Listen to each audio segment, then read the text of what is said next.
A un embarazo postérmino, también llamada embarazo en vías de prolongación, o también llamada embarazo cronológicamente prolongado, cronológicamente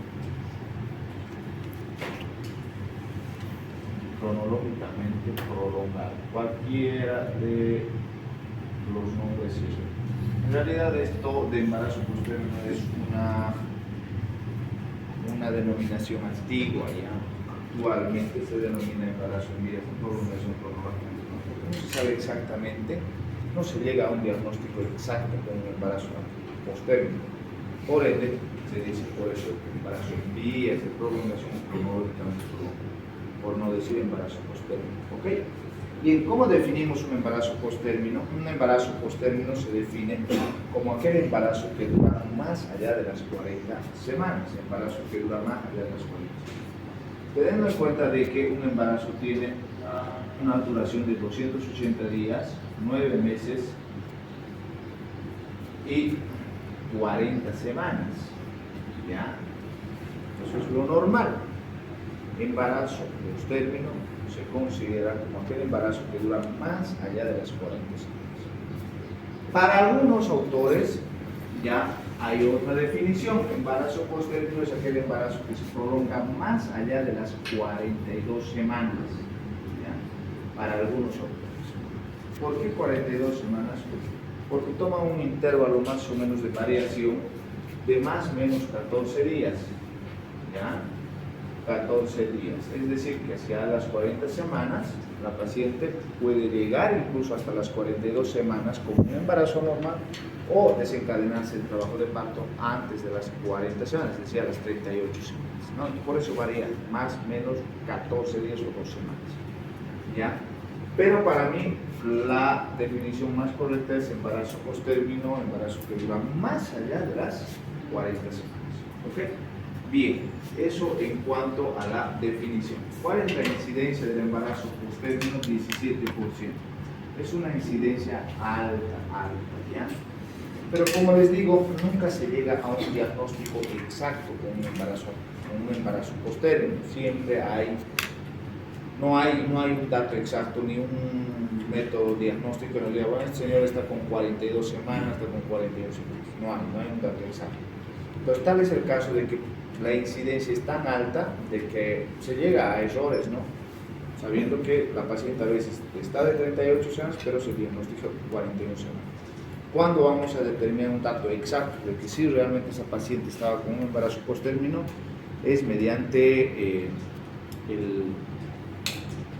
pediatría, ¿no? O sea, el servicio de pediatría, mediante el sistema Capurro, la escala de Capurro determina la edad gestacional exacta, ¿ya?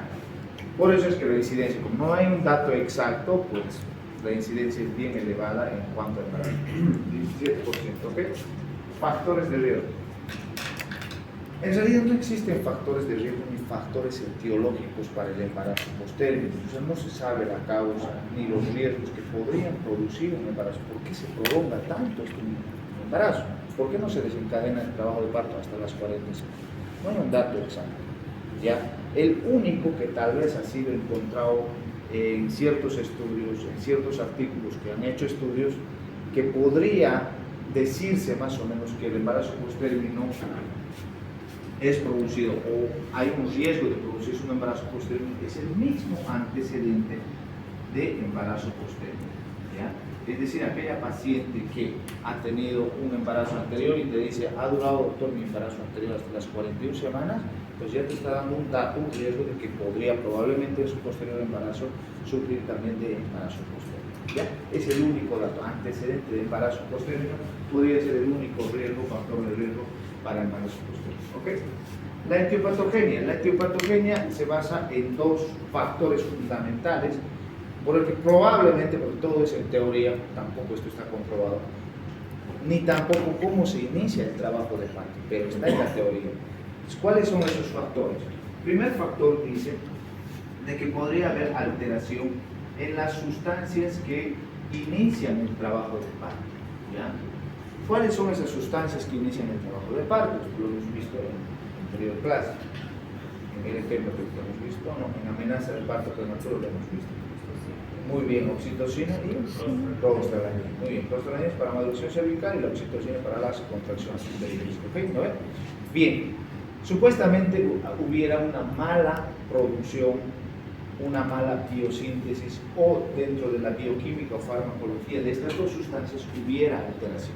Pues alteración tanto de la oxitocina como las prostaglandinas podría ser causa, ¿no?, dentro de la etiopatogenia para embarazo. El segundo, malformaciones fetales. Para que se inicie un trabajo de parto, necesariamente, esto está en la ley de Fayol, individual en obstetricia, para que se inicie un trabajo de parto, necesariamente el polo tiene que ser cilíndrico, cefálico, ¿ya?, para que haya un inicio del trabajo de parto. El polo podálico muy rara vez inicia el trabajo de parto, muy rara vez. Puede sí, porque hay partos podálicos, sí, pero es muy rara vez que inicia un trabajo de parto. Más es la parte cefálica, tiene que ser cilíndrico la cabeza para que inicie un trabajo de parto. Entonces, si hay malformaciones fetales, por ejemplo, una anencefalia, ¿ya?, o una hidrocefalia, o ella también se cabeza demasiado grande, no va a haber un inicio de trabajo de parto, ese embarazo se va a ir prolongando, ¿no? Entonces, tanto malformaciones fetales como alteraciones en las sustancias que inician el trabajo de parto serían las causantes dentro del etiopatogenia para embarazo. ¿Ok? ¿Puedo hablar?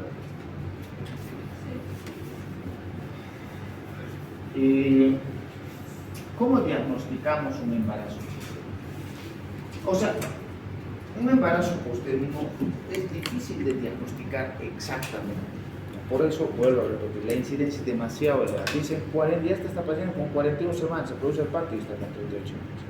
¿Ya? Es frecuente, o sea, es muy difícil diagnosticar un embarazo posttérmino con exactitud. ¿Ya? Muy difícil. Pero, ¿qué cosas nos pueden ayudar para el diagnóstico de embarazo posttérmino?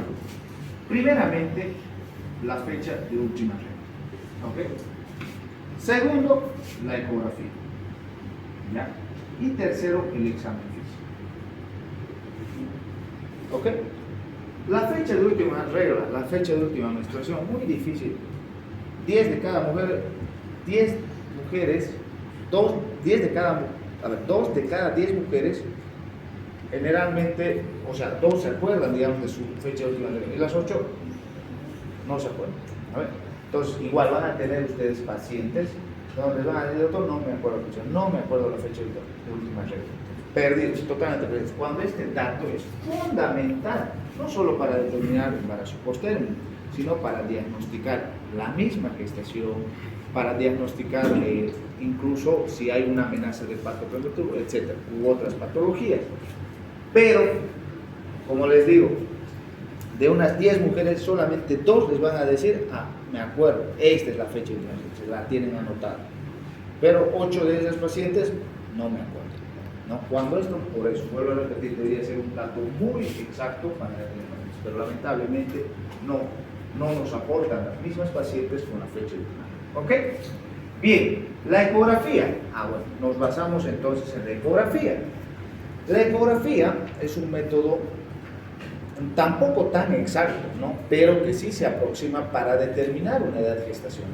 Y es así que hasta las 12 semanas de gestación, la ecografía aporta bastante para determinar la edad gestacional. Y a partir de las 12 semanas ya hay una cierta incongruencia y ya es un poco falso positivo que nos da el diagnóstico de las ecografías. ¿Por qué? Porque hasta las 12 semanas ya el crecimiento de los embriones es igual en todas las mamás. No hay diferencia. A partir de las 12 semanas el crecimiento ya es desproporcionado. En algunas mamás los bebés crecen más, los fetos crecen más, en otras mamás los fetos crecen menos, ¿no? Entonces ya ese desarrollo es desigual. Por eso es que cuando uno va al ecografista a las 20 semanas puede que te saque menor edad gestacional en diferencia a otra madre. Entonces, hasta las 12 semanas nos aporta casi con exactitud, ¿no?, el dato de la edad gestacional, ¿ya? Entonces, una mamá que venga ya a las 38 o 40 semanas, ustedes le piden ecografía de las primeras 12 semanas y con eso determinar la edad gestacional. ¿Ok? Cuanto más avanza la gestación, ya es poco probable de que determines una edad gestacional mediante la ecografía. Si la madre te dice, he traído mi última, que es lo que más frecuentemente les va a decir, aquí está mi última ecografía y yo estoy con 40 semanas. Señores, esto es lo más pésimo para determinar la edad gestacional. Entonces, las que más nos aportan para determinar la edad gestacional son las ecografías de las primeras 12 semanas. ¿Por qué? Porque el crecimiento de todos los embriones es igual hasta las 12 semanas. ¿Ok? Bien, eso. Finalmente, el examen físico. Es decir, nosotros examinamos a la paciente gestante, medimos la altura uterina, hacemos tacto vaginal, vemos si hay modificaciones cervicales, vemos el grado de encajamiento, ¿no? Y si coincide realmente con la edad gestacional, más o menos dada por la fecha de última regla o por las ecografías, estaríamos determinando un embarazo posterior. ¿Ok? Bien, en la práctica, ¿qué es lo que sucede? No, en mi caso, por ejemplo, yo utilizo o hago saco un promedio de todo esto, es decir, fecha de última regla, de las ecografías y el examen físico. ¿Ya? No me baso yo en una ecografía solamente de las 12 semanas o antes de las 12 semanas. No me baso solamente en la fecha de última regla o en el examen físico. Tomo en cuenta todo para determinar la edad gestacional. Incluso, si les estoy diciendo ecografías de las 12 semanas son las que más nos sirven, son las que más se aproximan para determinar una edad gestacional, tomen en cuenta las otras ecografías más de las 12 semanas. Si la madre te trae una ecografía de 20 semanas, si te trae una de 30, 35 semanas, toma en cuenta. ¿Ya? Entonces, todo eso, sacas un promedio y determinas más o menos la edad gestacional. Y sí, más o menos, de un 100%, un 80, 85% sí habré diagnosticado realmente yo embarazo posterior. ¿Ya? Bien, eso en cuanto al diagnóstico. ¿Ya? No es solamente ecografía, porque eso es lo que más, a ver, viene, está con 41 semanas en la ecografía y salen de 36, peor eso. Tomen en cuenta todo, tomen en cuenta fecha de última regla, si no se acuerdan ni modo, tomen en cuenta todas las ecografías, examinen a la paciente. Imagínense, a veces está con 40 semanas, te dice la ecografía, y le examinas altura uterina de 28 centímetros. No hay relación. Esto de altura 28 centímetros más o menos te da entre 36 a 37 semanas. Entonces, vean, no hay relación. Entonces, hay que tomar en cuenta todos estos aspectos. Fecha de última regla, ecografía. ¿Ok? Bien, ¿puedo borrar? Eso en cuanto al diagnóstico. ¿Qué hacemos con una paciente con embarazo posterior? Probablemente esto sea lo más importante en cuanto a embarazo posterior. ¿Qué es lo que vamos a hacer con una paciente con embarazo posterior? Es decir, si la paciente ha llegado a las 40 semanas, ¿ya? ¿Qué es lo que vamos a hacer? Entonces, hacemos seguimiento a la paciente con embarazo posterior mediante ecografías seriadas, es decir, cada 2 o 3 días. ¿Ya? Vamos a hacer seguimiento a esa paciente con ecografías Doppler. ¿Ya? Y vamos a hacer seguimiento con monitoreo. ¿Por qué? ¿Por qué vamos a hacer seguimiento a esta paciente? Porque lo más grave del embarazo postérmino es óbito fetal. Es decir, ese bebé se puede morir. Por eso tanto la insistencia, el estudio de un embarazo posterior. Por eso el tema del embarazo posterior. ¿Para qué un embarazo posterior? Porque la complicación más grave de un embarazo posterior se puede morir ese bebé. Por eso es que hay que hacer seguimiento, controles. Una paciente que llega a las 40 semanas. Controles diarios. Llega la paciente a las 40 semanas, nosotros hechos ha sacado 40 semanas por su última regla, por todas sus ecografías, se relaciona con el examen físico, entonces le haces controles diarios a esta paciente. ¿Controles diarios con qué? Con ecografía seriada. Seriada significa todos los días o cada 2 días, o cada 48 horas, cada 72 horas. ¿Ya? ¿Para qué ecografías seriadas? Para determinar principalmente el índice de líquido amniótico y 2, madurez placentaria. ¿Por qué? Porque cuando llega a las 40 semanas esta mujer gestante, el líquido amniótico empieza a disminuir. Y si empieza a disminuir súbitamente, puede haber alteraciones. Por eso es que se hace ecografía. Y si está bajando el líquido amniótico, estamos ya relacionando, sí, esa paciente evidentemente está con 40 semanas. Otro, para ver la madurez placentaria. Cuando ya está arriba de las 40 semanas, puede presentarse calcificaciones en la placenta. Entonces esa placenta no va a perfundir adecuadamente sangre al feto. Y obviamente eso se va a manifestar como que alteración en el bienestar fetal. ¿Ya? Entonces, importante las ecografías seriadas. ¿Para qué? Para medir índice de líquido amniótico y madurez placentaria. Pero también hacemos controles diarios con ecografía doble. ¿Qué es ecografía doble? Es ecografía para determinar el flujo sanguíneo de ciertos vasos sanguíneos. Eso es lo que hace la ecografía doble. ¿De qué vasos sanguíneos? Principalmente de la arteria umbilical, de la arteria uterina, pero sobre todo de la arteria cerebral media. ¿Ya? ¿Por qué de la arteria cerebral media? Porque si se altera esta, te dice la ecografía Doppler, está alterada la arteria cerebral media, tienes que interrumpir el vaso. ¿Ya? Entonces la ecografía Doppler nos va a ayudar a determinar cómo está el flujo sanguíneo a través de estos vasos sanguíneos. Arteria umbilical, arteria uterina, arteria cerebral. ¿Ok?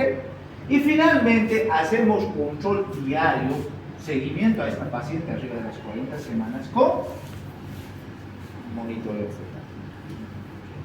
¿Y para qué es el monitoreo fetal? Ese es el trazado como electrocardiograma, que tal vez lo han visto o lo van a ver en su internado, es un trazado como un electrocardiograma, y eso nos ayuda a determinar qué bienestar fetal, si ese bebé está recibiendo o no buena oxigenación. ¿Ok? Entonces, hacemos seguimiento con estos 3 parámetros a esa paciente que llegó a las 40 semanas. Controles diarios. ¿Hasta cuándo? Hasta las 42 semanas. ¿Ok? Eso es lo que dice aquí. ¿Ya? Muy bien. Voy a ahorrar.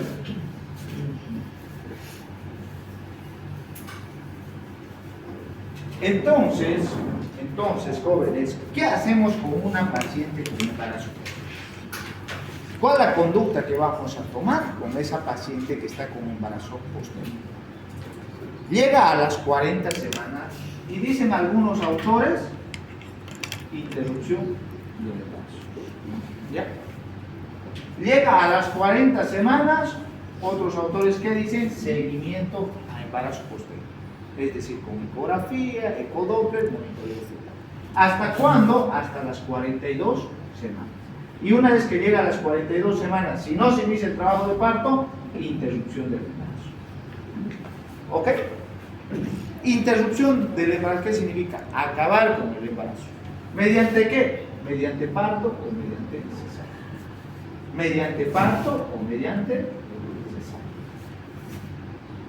Si tiene todas las condiciones obstétricas, no es grande el bebé, tiene buena pelvis, está cefálico, entonces puede ir para un parto.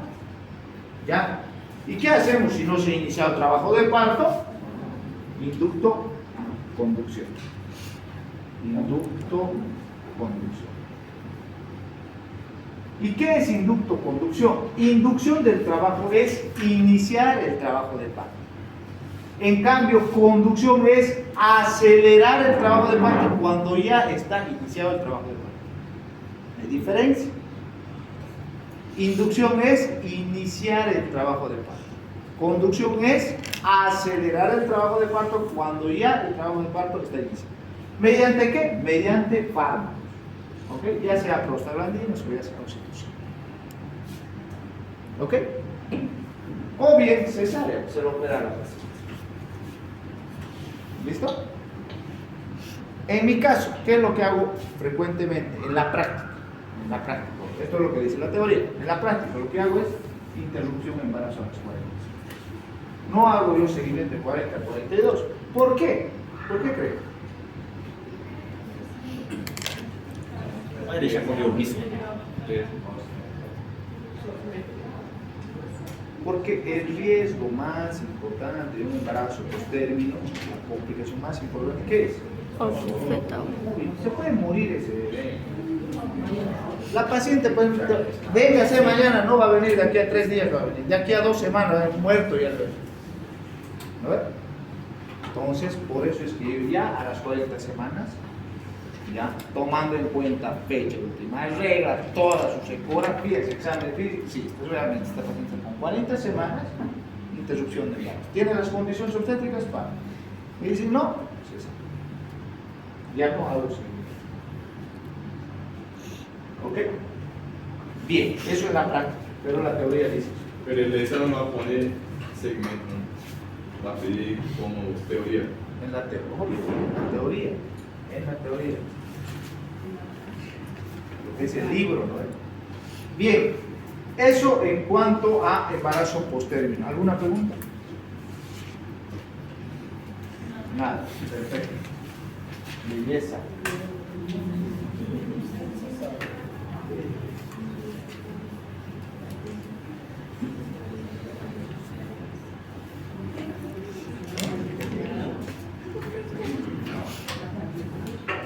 Bien, el otro tema que también es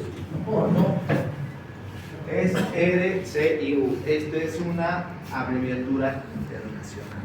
Los libros van a encontrarlo así: retardo de crecimiento intrauterino. Una abreviatura internacional: retardo de crecimiento intrauterino. ¿Ok?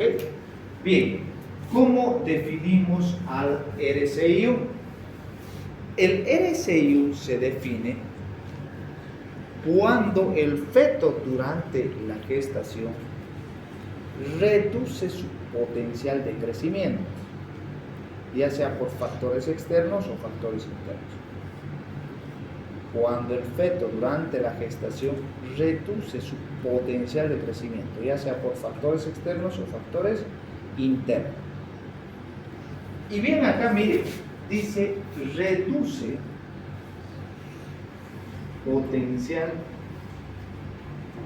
de crecimiento. ¿Qué significa esto?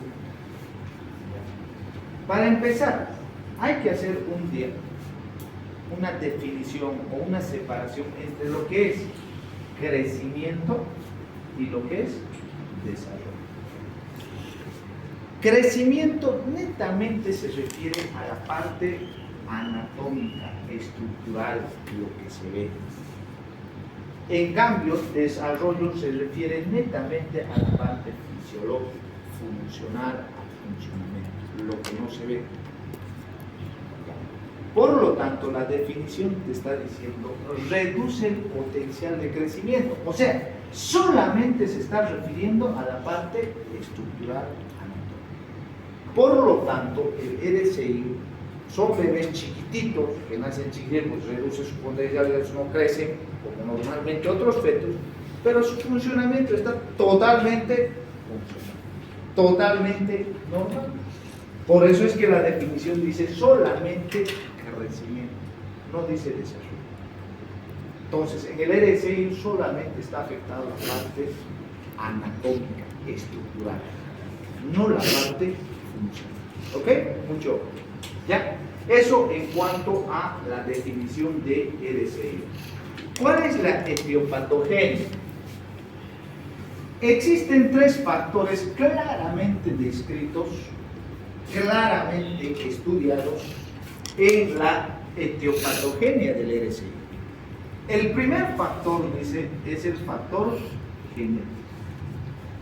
Todos nosotros ya tenemos, desde que se une el espermatozoide con el óvulo, ya tenemos un genoma.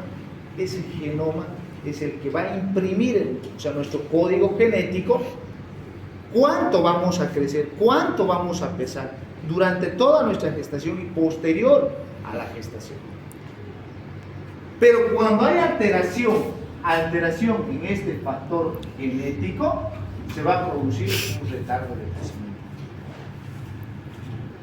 Lo primero, factor genético.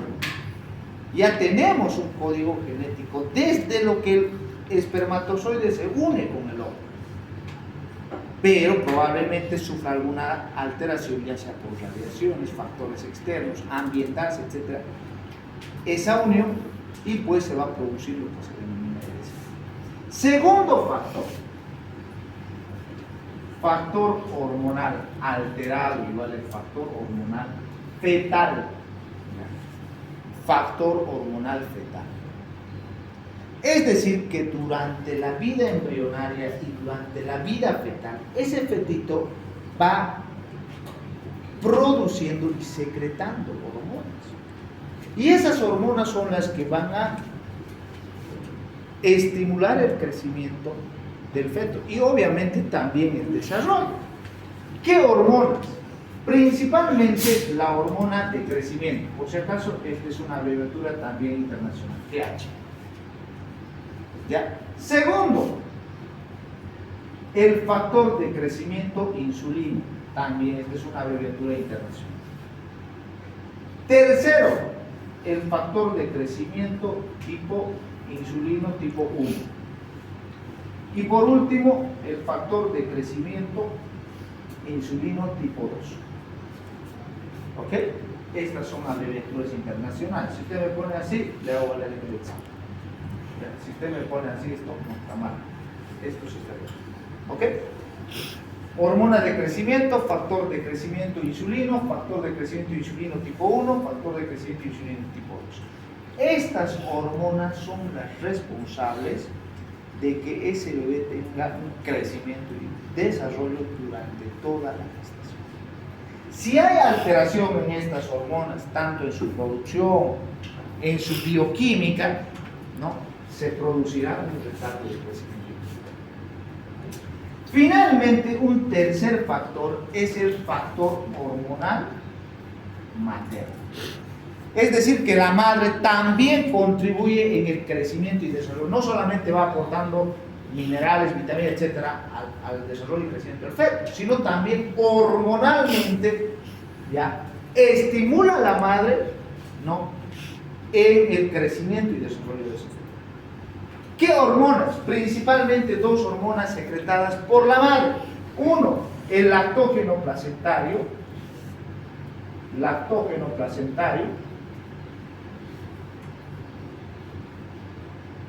Y segundo, la hormona tiroidea. Estas dos hormonitas secretadas por la madre participan también en el crecimiento y desarrollo. Si estas hormonas están alteradas, entonces se va a producir retardo de crecimiento. Mucho ojo con hormonas tiroideas. El lactógeno placentario, como su nombre nos indica, se produce en la placenta, una hormona que se produce en la placenta. Y la hormona tiroidea, obviamente, en la tiroides de la madre. Si esa paciente tiene insuficiencia tiroidea o un hipotiroidismo, no va a secretar pues adecuadamente cantidades de hormonas tiroideas. Y eso obviamente va a repercutir no solamente en el funcionamiento hormonal de toda la madre, sino también en el funcionamiento y desarrollo o el crecimiento y desarrollo del feto, ¿no? Por lo tanto, muchos van a tener pacientes con patología tiroidea, con hipotiroidismo. Entonces usted decía, esta paciente está diagnosticada con hipotiroidismo, probablemente su bebé haga mucho. ¿Ya? Entonces, estos son los tres factores desencadenantes dentro de la etiopatogenia para que se produzca el retardo. Fácil. Factor genético, alteración de hormonas fetales, alteración de hormonas maternas. ¿Ok? Bien, voy a borrar.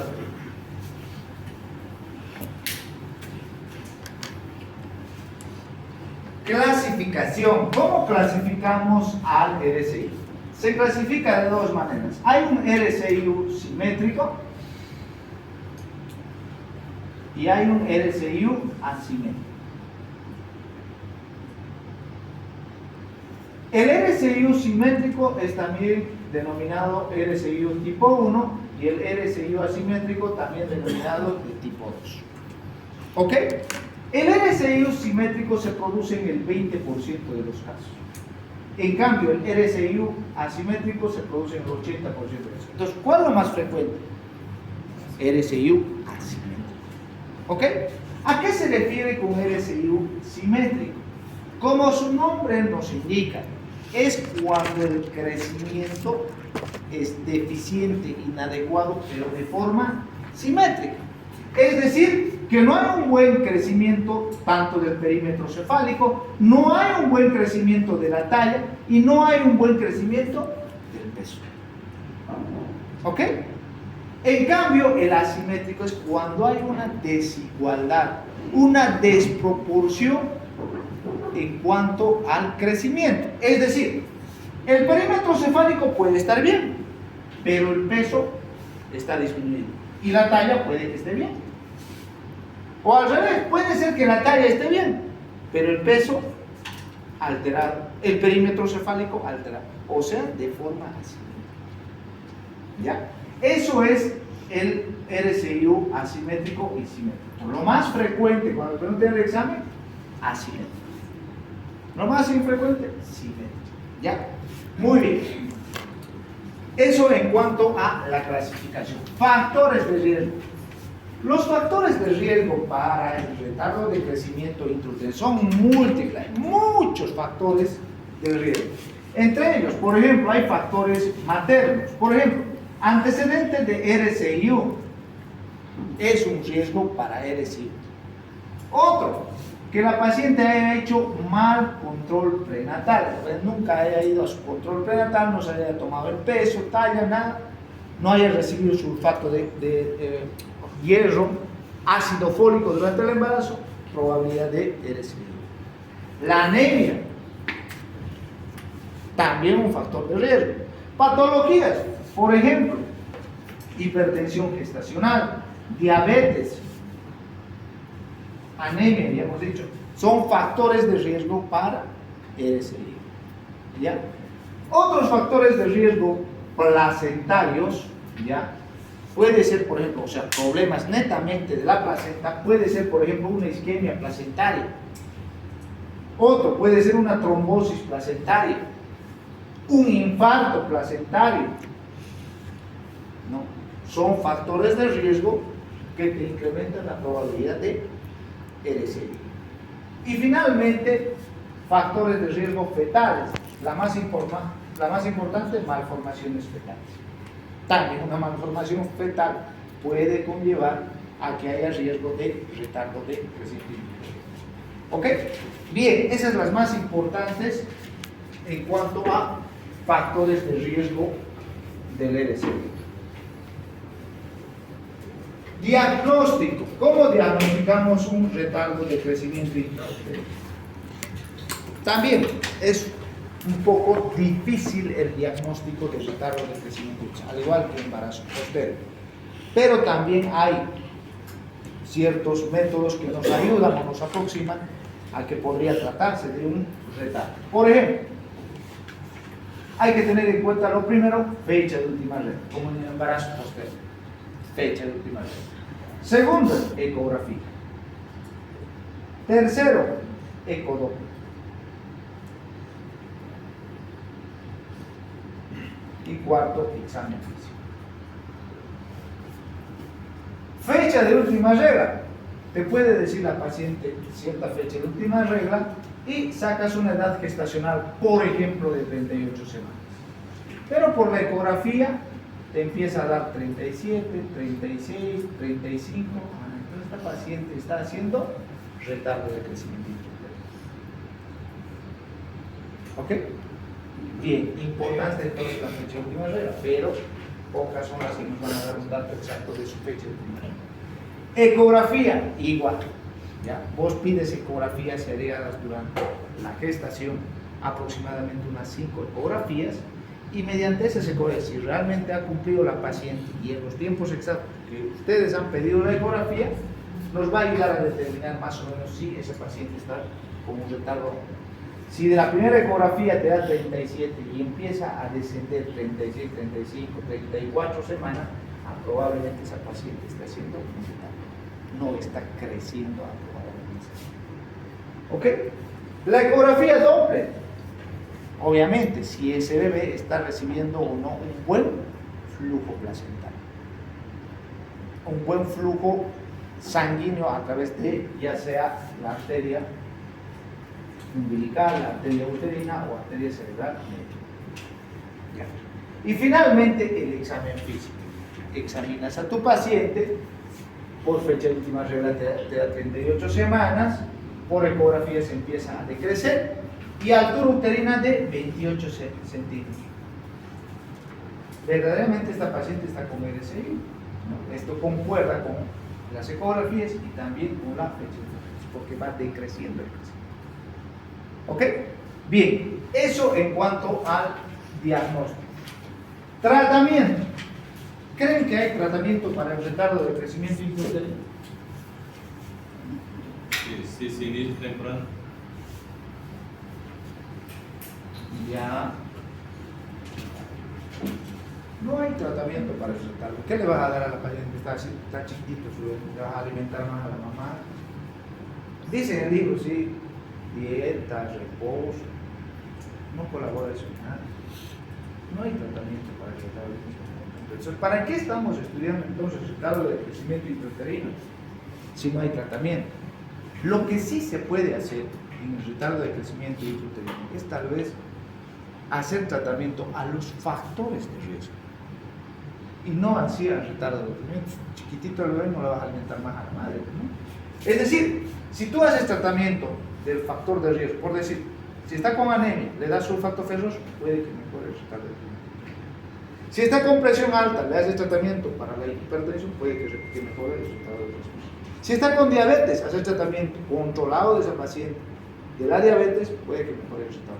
Entonces, tratamiento específico para el retardo de crecimiento no hay. Lo que sí se puede hacer es hacer tratamiento a los factores de riesgo. ¿Ok? Eso para que tomen en cuenta. Bien. Esto tal vez es lo más importante en cuanto al retardo de crecimiento intrauterino. Doctor, si no hay tratamiento, ¿para qué tanta cosa que estamos llevando? ¿Ya?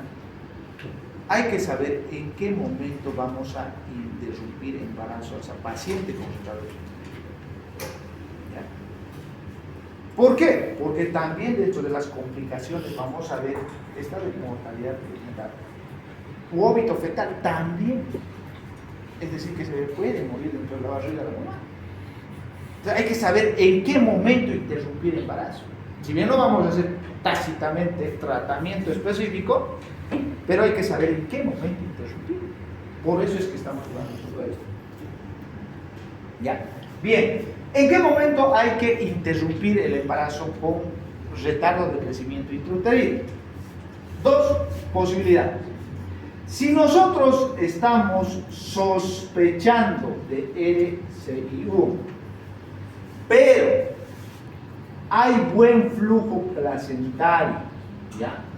Y la oxigenación del feto está bien, hacemos que el embarazo continúe hasta término del embarazo, ya sea 37, 38 semanas, donde se inicia el trabajo. Vuelvo a repetir, si sospechamos de RCIO, ¿ya? El flujo placentario está bien y la oxigenación del feto está bien, simplemente dejamos que avance la gestación, obviamente haciendo seguimiento a esa paciente, hasta el embarazo a término, 37-38, donde ya se va a iniciar el trabajo. ¿Ok? ¿Cómo hacemos control del flujo placentario? Mediante ecografía Doppler. ¿Cómo sabemos la oxigenación del feto? ¿Cómo sabemos si tiene buena oxigenación el feto? Buen bienestar, mediante monitoreo. ¿Ok? La segunda posibilidad, si sospechamos ya de RCIO, pero hay una de estas alternativas, interrumpimos el embarazo. ¿Qué alternativas? Primero, ecografía Doppler alterada. Especialmente si está alterado arteria cerebral. Interrumpimos embarazo cuando la frecuencia cardíaca fetal está alterada. Vamos a escribir así, X, alterado, les estoy diciendo. ¿Ok? Tercero, si por ecografía hay oligohidramnios severos, interrumpimos el embarazo.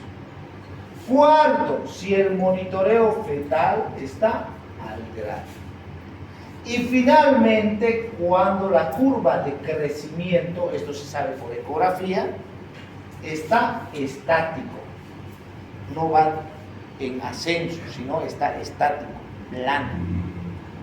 Si te da estos 5 factores, cualquiera, estamos sospechando de RSI. Hay una ecografía Doppler alterada, hay una frecuencia cardíaca fetal alterada, hay oligohidramnio severo, hay monitoreo fetal alterado, la curva de crecimiento está alterada. Cualquiera de esos, interrumpimos el embarazo. ¿Por qué? Porque hay riesgo de ¿qué? De aumento. Pero si no hay nada de esto, más por el contrario, hay estas situaciones, dejamos más que el embarazo. Y es lo más probable, muy raro que una paciente presente una de estas alteraciones. Generalmente estamos sospechando de RSIU, hay buen flujo placentario y la oxigenación del feto está bien.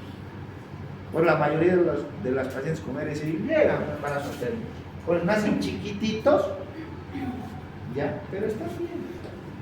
Está bien. Ya. Bien, pero hay que conocer esto. ¿Ok? ¿Cuáles son las complicaciones del RSIU?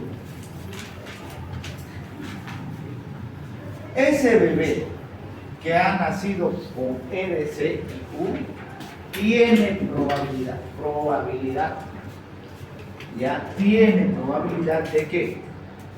de que salga prematuro en algunos casos.